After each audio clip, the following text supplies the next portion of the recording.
Hello, പുതിയൊരു വീഡിയോയിലേക്ക് എല്ലാവർക്കും സ്വാഗതം.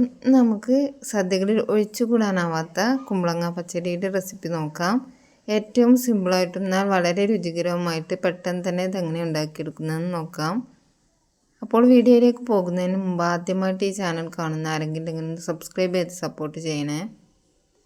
അതിൻ്റെ തൊട്ടടുത്ത് കാണുന്ന ബെല്ലൈക്കണും കൂടി ഒന്ന് ക്ലിക്ക് ചെയ്താൽ ഞാൻ അപ്ലോഡ് ചെയ്യുന്ന വീഡിയോസ് ഉടനെ തന്നെ നിങ്ങൾക്ക് നോട്ടിഫിക്കേഷനായി ലഭിക്കുന്നതാണ്. പച്ചടി തയ്യാറാക്കാൻ ഞാനിവിടെ ഒരു ചെറിയൊരു കുമ്പളത്തിൻ്റെ പകുതി ഭാഗമാണ് എടുത്തിട്ടുള്ളത്.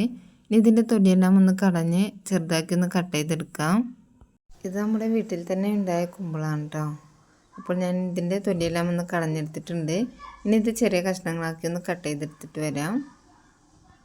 ഞാനിത് കുക്കറിലാണ് വേവിച്ചെടുക്കുന്നത്. നമുക്കിത് മൺചട്ടിയിലും വേവിച്ചെടുക്കാം കേട്ടോ.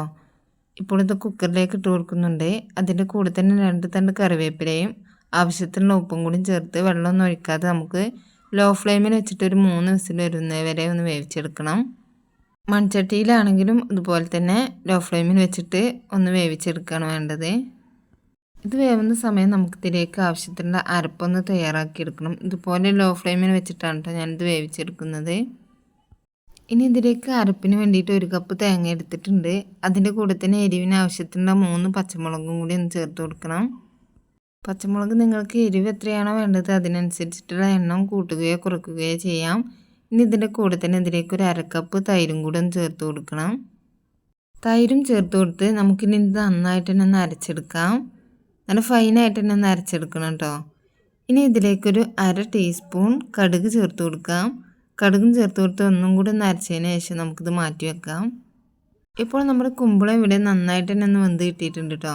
നമുക്കിത് ചൂടാറിയിട്ട് വേണം ഇതിലേക്ക് അരപ്പ് ചേർത്ത് കൊടുക്കാനായിട്ട്. ഇത് ഞാൻ കുക്കറിൽ നിന്നൊരു മൺചട്ടിയിലേക്ക് മാറ്റിയിട്ടുണ്ട് കേട്ടോ. ഇതൊന്ന് ചൂടാറി വരട്ടെ. അങ്ങനെ നമ്മുടെ കുമ്പളത്തിൻ്റെ ചൂടെല്ലാം ഒന്ന് പോയിട്ടുണ്ട്. ഇനി നമുക്കിതിലേക്ക് അരപ്പ് ചേർത്ത് നന്നായിട്ട് തന്നെ ഒന്ന് മിക്സ് ചെയ്തെടുക്കാം. തേങ്ങ ചേർത്ത് ഇതിലേക്ക് മിക്സ് ചെയ്യുന്ന സമയത്ത് നമുക്ക് ഫ്ലെയിം ഓൺ ചെയ്യേണ്ട ആവശ്യമില്ല കേട്ടോ. ഇതിങ്ങനെ ഇട്ട് ഒന്ന് മിക്സ് ചെയ്ത് യോജിപ്പിച്ചെടുത്താൽ മതി. ഈ ഒരു സമയം തന്നെ ഇതിലേക്ക് പുളി കുറവാണെന്നുണ്ടെങ്കിൽ ആവശ്യത്തിനുള്ള തൈരും അതുപോലെ തന്നെ ഉപ്പ് ടേസ്റ്റ് നോക്കിയതിന് ശേഷം വേണമെന്നുണ്ടെങ്കിൽ ഉപ്പും ചേർത്ത് കൊടുക്കാം. ഞാനിത് ടേസ്റ്റ് നോക്കിയതിന് ശേഷം ഒരു 2-3 ടേബിൾ സ്പൂൺ തൈരും കൂടെ ഒന്ന് ചേർത്ത് കൊടുത്തിട്ടുണ്ട്.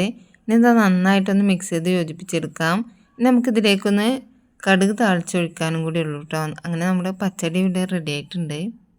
കടുക് താളിക്കാനായിട്ട് ഞാനിവിടെ ഒരു ചട്ടിയിലേക്ക് 1.5 ടേബിൾ സ്പൂൺ വെളിച്ചെണ്ണ ചേർത്ത് കൊടുക്കണം. എണ്ണ ഒന്ന് ചൂടായി വരുമ്പോൾ 1/4 ടീസ്പൂൺ കടുക് ഇട്ടൊന്ന് പൊട്ടിച്ചെടുക്കുന്നുണ്ട്. കടുക് പൊട്ടിക്കഴിഞ്ഞാൽ അതിലേക്ക് ഒരു 3 വറ്റൽമുളക് ഒന്ന് കട്ട് ചെയ്ത് ചേർത്ത് കൊടുക്കാം. അതിൻ്റെ കൂടെ തന്നെ 2 തണ്ട് കറിവേപ്പിലയും കൂടെ ചേർത്ത് കൊടുത്തിട്ടുണ്ട്. ഇനി നമുക്കിത് നേരെ നമ്മുടെ പച്ചടിയിലേക്ക് ചേർത്ത് കൊടുക്കാം കേട്ടോ. അങ്ങനെ നമുക്ക് സദ്യകളിൽ ഒഴിച്ചു കൂടാനാവാത്ത എന്നാൽ പെട്ടെന്ന് തന്നെ ഉണ്ടാക്കിയെടുക്കാനും കൂടുതൽ ഇൻഗ്രീഡിയൻസ് ഒന്നും ആവശ്യമില്ലാത്ത കുമ്പളങ്ങ പച്ചടി ഇവിടെ റെഡി ആയിട്ടുണ്ട്. നല്ല സൂപ്പർ ടേസ്റ്റാണ് ഇത് കഴിക്കാനായിട്ട്. അപ്പോൾ വീഡിയോ ഇഷ്ടമായിട്ടുണ്ടെന്നുണ്ടെങ്കിൽ ലൈക്ക് ചെയ്യണം. നിങ്ങളുടെ അഭിപ്രായം കമൻറ്റായിട്ട് എഴുതാൻ മറക്കരുത്. നിങ്ങളുടെ ഫ്രണ്ട്സിനും ഫാമിലിക്കൊക്കെ വീഡിയോ ഒന്ന് ഷെയറും കൂടി ചെയ്ത് കൊടുക്കണം. ഇനി നമുക്ക് മറ്റൊരു അടിപൊളി വീഡിയോയുമായി വീണ്ടും കാണാം. Thanks for watching.